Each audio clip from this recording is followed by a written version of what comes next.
Agora, por exemplo, a Índia baniu o TikTok um tempo atrás já, e os Estados Unidos hoje, a Câmara acaba de aprovar uma lei que tiraria o TikTok, abrigaria a ByteDance de vender o TikTok, que faz parte dessa guerra tecnológica que a gente está vendo entre Ocidente e China, e a emergência de duas esferas de influência tecnológica, dois mundos diferentes. Que escroto, né? Assim, eu acho um pouco escroto, eu não sei quais são os argumentos, mas se é uma questão de proteção cultural ou qualquer coisa assim... Não. Assim, basicamente o seguinte. Os Estados Unidos, no início dos anos 90, fizeram uma aposta histórica que nenhuma grande potência tinha feito antes, de tentar trazer todos os outros países para dentro de um sistema econômico globalizado liderado pelos Estados Unidos. Uhum. O que era o oposto da reação clássica que uma grande potência tem quando surgem outras potências. Porque o que uma grande potência faz? Não só os Estados Unidos, mas todos no passado. É tentar inviabilizar a ascensão desse país.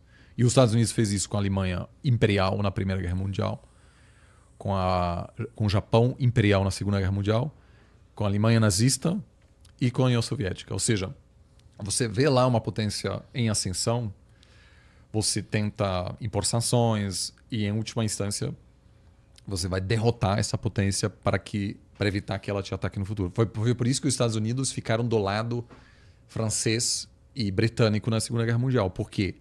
Porque sabiam que uma vitória alemã levaria a uma grande potência que lá na frente tentaria atacar os Estados Unidos. Né? Então, dessa forma, você tenta evitar isso.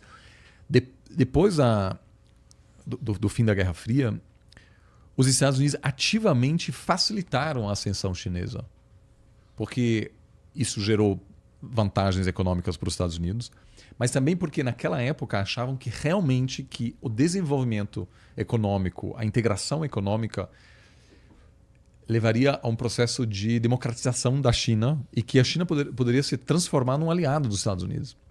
Errou. E aquilo foi assim, foi algo que nenhuma grande potência fez na história humana. Então, sem o apoio americano, a China hoje não estaria nessa situação que ela está hoje. Né? Porque foi os Estados Unidos que abriram o mercado e abraçaram. A relação entre a China e os Estados Unidos se transformou na espinha dorsal da economia global, que hoje permite que a gente tenha celulares a um custo muito baixo, porque houve um mundo por 25, 30 anos basicamente sem geopolítica. A Apple comprava insumos para um celular em 50, 80 países sem se preocupar com o risco de guerra. Ou seja, você produz isso na China, vende nos Estados Unidos está tranquilo. Né? Porque era benéfico de alguma forma para os dois. Mas dois fatores acabaram com esse esquema. Isso me leva à questão do TikTok. Em primeiro lugar, houve uma percepção nos Estados Unidos que você terceirizar toda a parte de produção, manufatura, etc., para outros países, produz perdedores na sociedade americana que vão se rebelar, de certa forma, que vão optar por soluções anti-establishment, que vamos dizer, que serão tantos perdedores de um processo de globalização, sobretudo nas regiões industriais americanas, que ia produzir algum tipo de instabilidade social, o que de fato levou à ascensão de alguém como o Trump, por exemplo. Né? Em segundo lugar, a aposta americana deu errado porque a China, quando Obama ainda era presidente, falou, olha, Facebook, Google e todas essas empresas aqui não vão entrar. Ou seja, se vão entrar, vão ter que se curvar a um sistema sem liberdade de expressão, etc. E aí, obviamente, houve um embate entre as grandes empresas tecnológicas americanas e a China, o que levou à exclusão permanente dessas empresas do mercado chinês. Então, os americanos perceberam que se a China não deixa essas empresas entrar, ela está fazendo isso para possibilitar a ascensão de empresas tecnológicas chinesas que depois vão desafiar as empresas americanas. E hoje, de fato, você tem ByteDance, Huawei, muitas empresas que têm uma sofisticação tecnológica superior às dos Estados Unidos. Os Estados Unidos não tem uma Huawei que fornece insumos a um preço muito baixo para construir redes 5G, por exemplo. Então, a Huawei domina o mercado global. Então foi nessa época que houve uma primeira discussão em Washington, dizer, cara, eu acho que essa aposta liberal dos anos 90 não vai dar certo.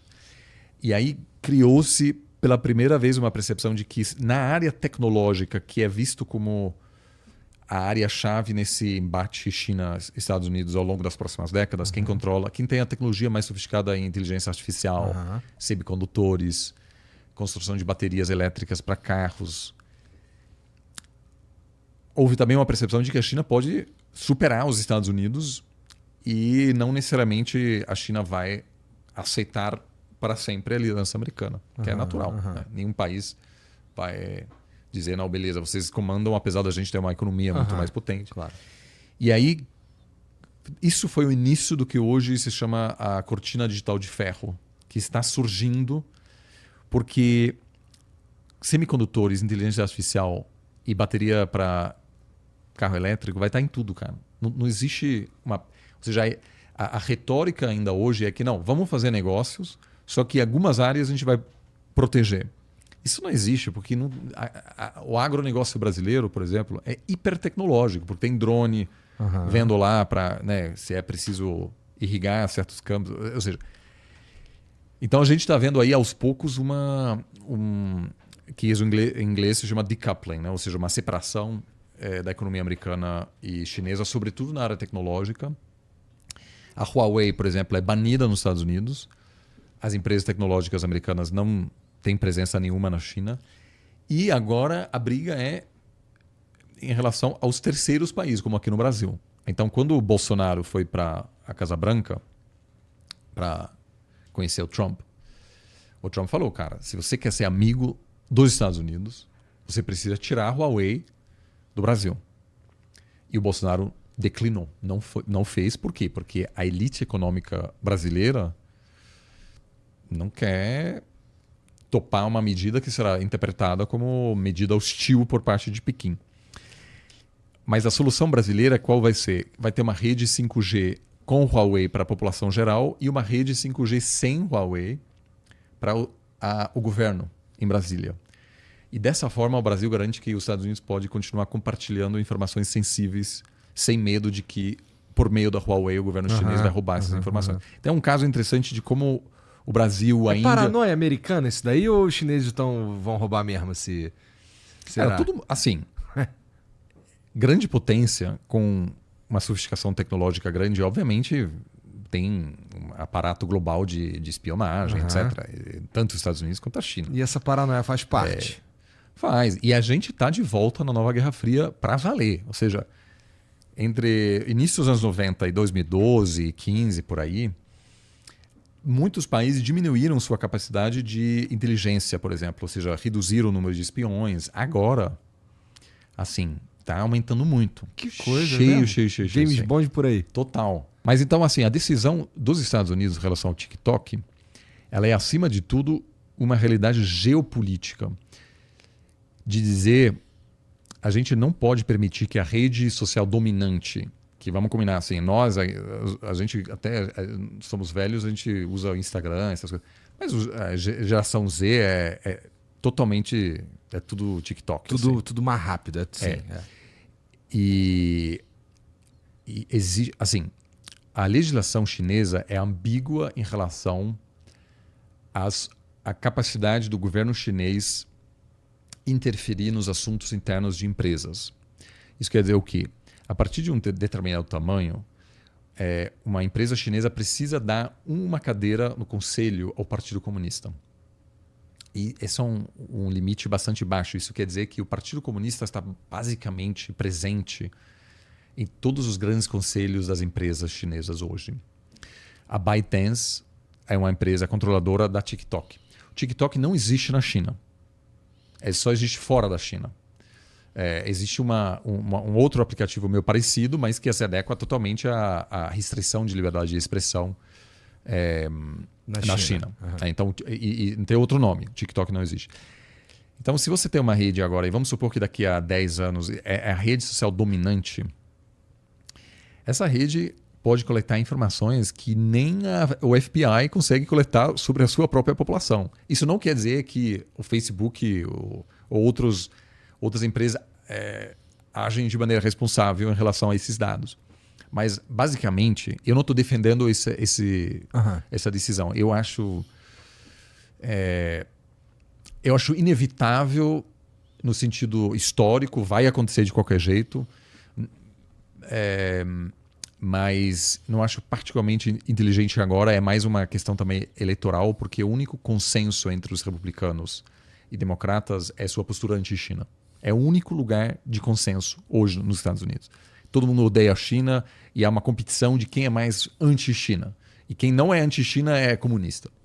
Entendeu? Polarização total. É igual esse lance de Israel. Você não concorda com Lula, então você é sionista, pô, entendeu? Assim, então, assim, não tem como ser contra... Ou seja, é muito custoso politicamente antes da eleição dizer, não, gente, não faz sentido tirar esse aplicativo. Mas então, basicamente, os Estados Unidos dizem, olha, é perigoso a gente ter uma rede social que, teoricamente, pode ser obrigada pelo governo comunista a passar informações, né? No meio do nosso país, que o TikTok tá super consolidado, vai crescer muito. Simplesmente é uma droga que vicia muito mais do que o Facebook, essas coisas. E nenhuma empresa hoje consegue desafiar mesmo o TikTok no mercado americano. Então, basicamente, é uma consideração geopolítica acima de tudo. E eu postei um vídeo hoje mais cedo no Instagram falando sobre isso. E aí todo mundo comentou, mas não tem liberdade de expressão nos Estados Unidos. Não é sobre isso, né? Geopolítica... Agora, essa coisa... Esse é um comentário típico dos anos 90 ou 2000, quando realmente havia uma realidade em que empresas e multinacionais tomavam as principais decisões sem se importar com a geopolítica. Então você podia ter uma cadeia de suprimento hipercomplexa e o mundo realmente era super globalizado. Os Estados Unidos tentou fechar acordo de livre comércio com todo mundo. Hoje, os Estados Unidos é protecionista. O Biden acaba de aprovar um negócio de bilhões e bilhões para produzir semicondutores nos Estados Unidos, para depender menos da China. Eu acompanho muitas empresas brasileiras aqui para prestar assessoria geopolítica e uma empresa brasileira, por exemplo, fornece insumos para a Tesla. É um insumo muito específico. E a Tesla pediu para todos os fornecedores montar um plano sobre como essa empresa reagiria a, por exemplo, um confronto entre os Estados Unidos e a China. Então, eles estão olhando essa situação e falando assim, de que forma? Porque não adianta só a Tesla se preparar se os fornecedores vão quebrar. Porque se, por exemplo, essa empresa, determinada empresa brasileira, vende muitos produtos nos Estados Unidos, mas alguns dos insumos vêm da China. E amanhã os Estados Unidos dizem, sabe o quê? Se você compra coisas da China, você não vende mais aqui, acabou, amigo. Então, o que essa empresa vai fazer? Ela vai parar de comprar na China para não perder acesso ao mercado americano, só que daí ela não consegue mais fornecer nada para a Tesla. E a Tesla, com um fornecedor que não entrega, acabou. Né? Então, essas empresas todas estão nesse processo de diversificação. Que coisa! Então, essa desglobalização está ocorrendo e hoje os governos impõem as suas visões e definições, o que é estratégico e o que não é, sobre as empresas que precisam se adequar a essa realidade. Então, não é uma discussão sobre liberdade de expressão, tanto que o governo americano não quer fechar o TikTok, quer obrigar a ByteDance a vender o TikTok para um dono americano. Então, vai rolar lá para dizer, a gente corta essa conexão que existe não entre o Partido Comunista. Não tem mais nenhuma ligação com o Partido Comunista Chinês. Eu hoje, se você me pergunta se eu acho que o Partido Comunista obriga o TikTok de dar informações, eu acho que não. Porque se isso vazar, aí obviamente... É guerra, né? Não, aí tudo vai ser separado e rapidamente. Ninguém vai querer, né? Exatamente. Então você perde credibilidade. Então, eu acho que o que os Estados Unidos queria é evitar a possibilidade de lá na frente, talvez, não sei o quê. O que mostra que hoje os governos estão dispostos a arcar com um custo econômico grande Por quê? Porque investidor chinês agora pensa 2 vezes na hora de fazer um investimento nos Estados Unidos. Porque amanhã eu vou ser obrigado a vender esse negócio e tal. Então é ruim para a economia, mas agora é tudo em nome da segurança nacional. Porque a gente, de fato, está de volta numa dinâmica de Guerra Fria. Então, eu acho que, por exemplo, carro chinês, não tem a menor dúvida de que daqui ao longo dos próximos anos, tanto a Europa quanto os Estados Unidos vão banir carros chineses do mercado. Por quê? Porque um carro chinês que vão ser carros autônomos não é só um carro, é um negócio que coleta informação, mais do que... não é sobre o carro em si, é sobre questão de segurança. E aí eu acho que a gente vai caminhar, porque ainda hoje existem coisas que não possuem semicondutores, mas daqui a 10 anos, cara, celular, óculos de realidade aumentada, tudo é tão sofisticado, coleta tanta informação, que os Estados Unidos vão banir praticamente todos os produtos chineses e os chineses vão banir todos os produtos americanos. Então a gente vai ter que aí ter 2 redes sociais e que para mim é realmente... Eu atuo eu acompanho o debate chinês, etc. Então a gente vai ter duas presenças aí nesses 2 mundos. Que interessante. Separados, É um mundo esquisito esse que a gente está caminhando aí. Mas o Brasil está ótimo. O Brasil está ótimo, que eu veja. Bolsonaro e Lula. Polarização total. Mas nesse quesito, multialinhamento, não alinhamento, então eu penso igual, entendeu? Então, o Bolsonaro fala mal da China, etc. Mas olha o que aconteceu.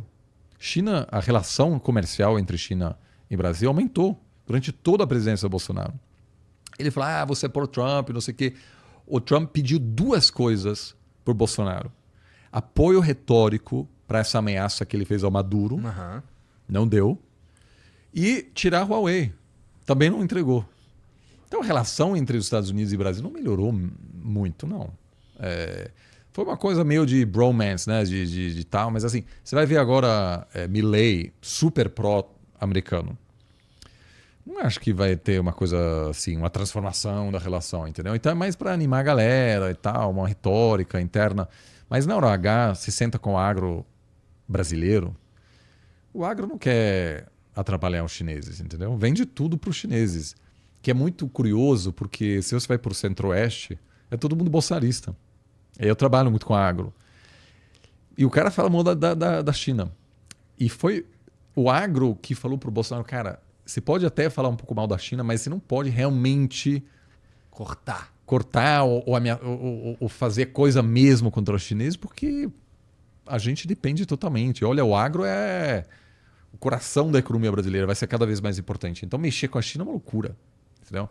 Então eu acho que assim, eu acho que Índia e o Brasil são países super bem posicionados nesse cenário global. Que bom. E você que tá assistindo esse vídeo aqui no Talk Flow, dá pra você virar membro, cara, do Flow agora. É um botãozinho do lado do botão de se inscrever. A gente faz um programa semanal só pros membros. Olha. Então fique esperto aí. Se quiser virar membro, tá bem aqui do lado, é mão merreca, custa 7, menos de R$8, irmão.